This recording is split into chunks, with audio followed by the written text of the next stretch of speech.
नमस्कार answer news के साथियों, आप सभी का स्वागत है।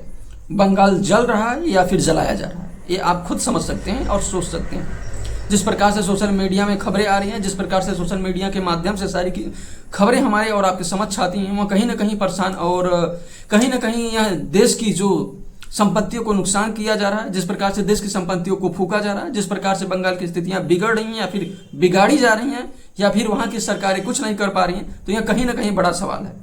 तो क्या सबसे बड़ा सवाल यह है कि क्या जो बंगाल है वह अब कश्मीर बनता जा रहा है। जिस प्रकार से बंगाल की स्थितियां हुई हैं, जिस प्रकार से वहां पर हिंदू लोग अपना घर छोड़कर भागने के लिए, पलायन करने के लिए मजबूर हैं, तो सबसे बड़ा सवाल यह है कि क्या पश्चिम बंगाल को जलाया जा रहा है या जल रहा है। तो जो प्रदर्शन है, पहले ये जो प्रदर्शन था, पहले मैं बता दूं कि जो घटना हुई, घटना के पीछे का रीजन है कि वक्त विल को लेकर कुछ लोग वहां पर प्रदर्शन कर रहे थे। प्रदर्शन के दौरान किस प्रकार से वहां पे जो प्रदर्शन हो रहा था, प्रदर्शन के दौरान किस प्रकार से वो प्रदर्शन हिंसा में तब्दील हो गई। हिंसा में तब्दील होने के बाद कई घरों को जला दिया गया, कई गाड़ियां फूंक दी गई और लोग अपने घरों को छोड़कर पलायन करने को मजबूर हैं। तो सबसे बड़ा सवाल यहाँ ये उठता है कि क्या सरकारें वहां कुछ कर नहीं पा रही हैं या फिर कुछ किया भी नहीं जा रहा है। तो सबसे बड़ा सवाल ये भी है कि क्या बंगाल कश्मीर बनता जा रहा है, कश्मीर जैसे हालात हैं। तो मैं आपको कुछ खबरें हैं जो मैं आपके समझ रखता हूँ। तो डायरेक्टर जो विवेक अग्निहोत्री हैं, उन्होंने तकरीबन 1 साल पहले ही ये बात कही थी कि पश्चिम बंगाल कश्मीर बनता जा रहा है। ये वीडियो उन्होंने जून 2024 में फेसबुक अकाउंट पे डाला था और 2 दिन पहले उन्होंने एक ट्वीट किया था। इस पोस्ट में उन्होंने लिखा था कि बंगाल 1990 के दशक का कश्मीर बनता जा रहा है, क्योंकि राज्य के बॉर्डर एरियाज में डेमोग्राफिक शिफ्ट हुआ है और टारगेटेड पॉलिटिकल और क्रिमिनल वायलेंसेस हो रही हैं। उन्होंने ये भी कहा कि बंगाल अभी कश्मीर बना नहीं है, लेकिन अगर चल रही टेंशन्स को इग्नोर किया गया तो कश्मीर जैसे हालात हो सकते हैं। तो क्या बंगाल कश्मीर बन रहा है या फिर कश्मीर जैसी स्थितियां वहां बनाई जा रही हैं, इस मुद्दे पर लेकर आप क्या सोचते हैं? आप अपनी राय हमें कमेंट में अवश्य बताएं कि जो बंगाल में घट रही हैं या फिर जो घटनाएं घट रही हैं, इसके बिहाइंड द रीजन, और ये घटनाएं क्यों हो रही हैं, सिर्फ बंगाल में ही ऐसी घटनाएं क्यों देखने को हमें और आपको मिल रही हैं प्रेजेंट टाइम में, वो भी वक्त विल के खिलाफ। तो आइए चलते हैं कश्मीर, जहां चुनाव भी होने वाला है। हिंसा जो विरोध हो रहा था, अब वह हिंसा में तब्दील हो गया है। हिंदू अपने घर को छोड़ने को मजबूर हैं और वहां से भाग भी रहे हैं। ये वीडियो जो आप देख रहे हैं, वीडियो आप देखेंगे, यह वीडियो सोशल मीडिया साइट पे शुभेंदु अधिकारी ने डाला था और कहा बंगाल जल रहा है। मुर्शिदाबाद का हिंदू लोग घर बार छोड़ के अपने प्राण को बचाने के लिए मालदा जा रहा है।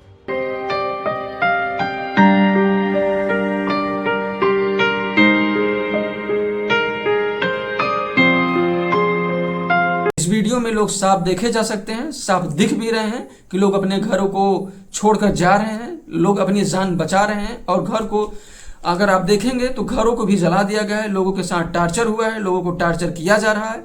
और आज हिंदुओं की स्थिति यह है कि वो मालदा के एक स्कूल में शरण लेने के लिए मजबूर है, या फिर आप कह सकते हैं वहां पर लोग अपनी रात बिताने के लिए मजबूर हैं। और अमित मालविया ने भी सोशल मीडिया साइट एक्स पर पोस्ट किया और लिखा, वो जगह जो खूबसूरत और शांति के जगहों के लिए जानी जाती थी, आज वहां पे डर का माहौल है और खून खराबा हो रहा है। बीजेपी लोकसभा सांसद ने भी यही दर्द दोहराया है। बंगाल में पिछले कई दिनों से आप वक़्फ़ अमेंडमेंट जो एक्ट था, उसको आधार करके, उसको हथियार करके, जिस हिसाब से बंगाल में जम्मू कश्मीर टाइप का सिचुएशन, जैसे 1990 में कश्मीर में हिंदुओं के ऊपर अत्याचार करके वहां से पलायन करने में, हिंदू को खाली करने में मजबूर कर दिया था, ऐसे ही सिचुएशन यहाँ शुरू कर दिया है। विशेष रूप से 4 जिला में शुरू हो गया है।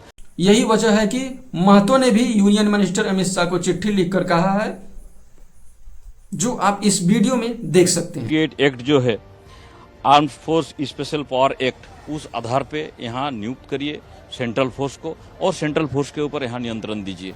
नहीं तो फिर से वही सीरिया जैसे परिस्थिति हो गया, जैसे बांग्लादेश में चल रहा है, और भारत में जैसे जम्मू कश्मीर में हो गया था, वैसे ही सिचुएशन होने वाला है और हो गया है।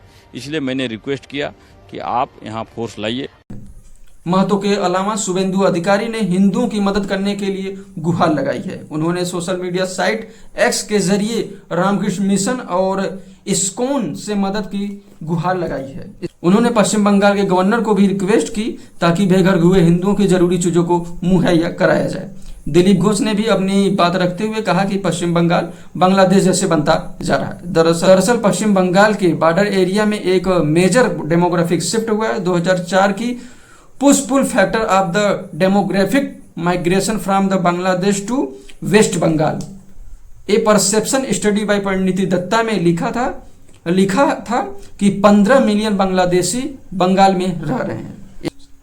एक इंटरव्यू में हेमंत बिश्व शर्मा ने कहा कि पश्चिम बंगाल 2051 तक मुस्लिम मेजॉरिटी स्टेट बन जाएगा क्योंकि बंगाल से इन्फिल्ट्रेशन बंद नहीं हो रहा है। 2022 की एक जर्नलिस्ट प्रणय कुमार के रिपोर्ट के हिसाब से पश्चिम बंगाल के कई गांव अब 70-30 की रेशियो का है। जो पश्चिम बंगाल के कई गांव हैं वहाँ 70 और 30 का रेशियो बन चुका है। यहाँ एक जर्नलिस्ट हैं 2022 में, इन्होंने 2022 के एक जर्नलिस्ट जिनका नाम है प्रणय कुमार, इनके हिसाब से बंगाल की जो स्थितियां हैं गांव में जो रेशियो हुआ है यहाँ 70 और 30 का हो चुका है और ये सब इलीगल माइग्रेशन की वजह से हो रहा है और ये सब इलीगल इमिग्रेशन की वजह से हो रहा है। यही वजह है कि डेमोग्राफिक जो इम्बैलेंस हुआ है इसके कारण कई लोग वहाँ पे लोग डेमोग्राफिक चेंजेस होने के कारण वहाँ पे बंगाल की स्थितियाँ दिन पर दिन बिगड़ती जा रही हैं। या फिर कई लोग, इन लोगों का ये भी मानना है कि बार बार हमारे जो लीडर्स हैं उनके बार बार अलार्म बेल हैं उनसे बजाए जा रहे हैं, लेकिन फिर भी इस पे लोगों की आंखें नहीं खुल रही। फिर भी बंगाल की स्थितियाँ आज दिन पर दिन बिगड़ती जा रही हैं। इस वीडियो में जो भी खबरें थी हमने आपको बताई और आने वाली जो खबरें होंगी, जो खबरें आ रही हैं उस पर भी मैं आपको, जो भी खबरें आती हैं तो मैं आपको बताने की कोशिश जरूर करूंगा। बाकी इस वीडियो पे आप क्या समझते हैं या फिर जिस प्रकार से बंगाल की स्थितियां बनी हुई है उस पर आप क्या सोचते हैं, आप अपनी राय कमेंट में अवश्य दे सकते हैं। बाकी जो खबरें होंगी आपको मैं अवश्य दूंगा। बहुत बहुत धन्यवाद। आपने देखा होगा कब पश्चिमी बंगाल में मुर्शिदाबाद 3 हिंदुओं की निर्मम हत्या हुई, उनके घरों से खींच करके उनकी हत्या हुई। और ये सब कौन है? ये सभी वही दलित हैं, वही वंचित हैं, वही गरीब हिंदू हैं जिसको इस जमीन का सर्वाधिक लाभ मिलने वाला है।